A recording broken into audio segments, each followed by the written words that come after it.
All right, so I just got back from watching Anaconda, the reboot, remake, spiritual successor, whatever you want to call it, to the 1997 horror movie Anaconda, which is a cult classic, not because it's good, but because it is bad. The original Anaconda is one of those so bad it's good movies, or at least so bad it's funny. And so here we are, almost, what is it now? Almost 30 years later we're making a new one. But the premise of this one is actually quite clever. It's not just a live action Disney remake of Anaconda, where we're just going to do the same thing again.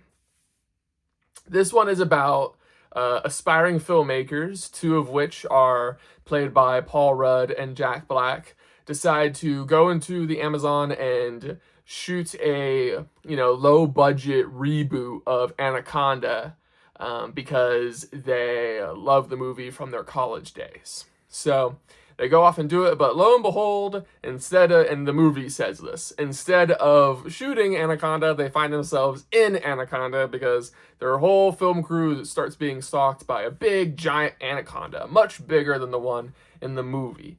And so now they have to survive this big, giant anaconda running around. So unlike the original, which was funny by accident, this one tries to be funny on purpose. The key word there is tries. Unfortunately, I do not think this movie is very funny, which is one of the big downfalls of this movie. Now, I did laugh a couple times. There are some good jokes in here, but it wasn't as consistently funny as I feel like a movie like this should be. I feel like the original Anaconda is funnier than this movie, and that movie's not even trying to be funny. It just is because it's so bad.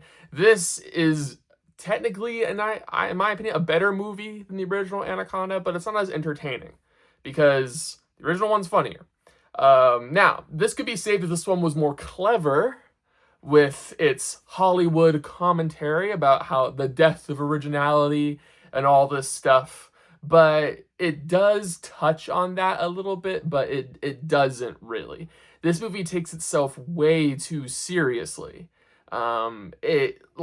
It kind of knows what it is, but then it also tries to be a real movie, and that's when it starts being bad, because when it tries to be a real movie with character arcs and stuff like that, it becomes really boring. They can't do that stuff well.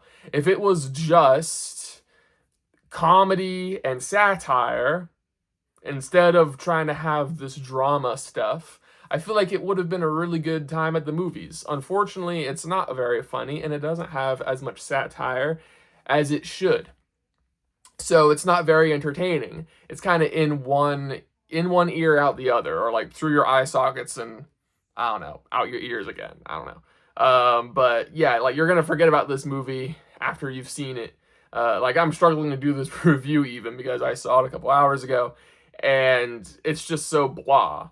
I do remember thinking that this movie should have been more like Abigail from last year, which is the movie about a group of criminals that kidnap a child to hold her for ransom, but then it's revealed that that child is actually a vampire and then starts, doing vampire things to them.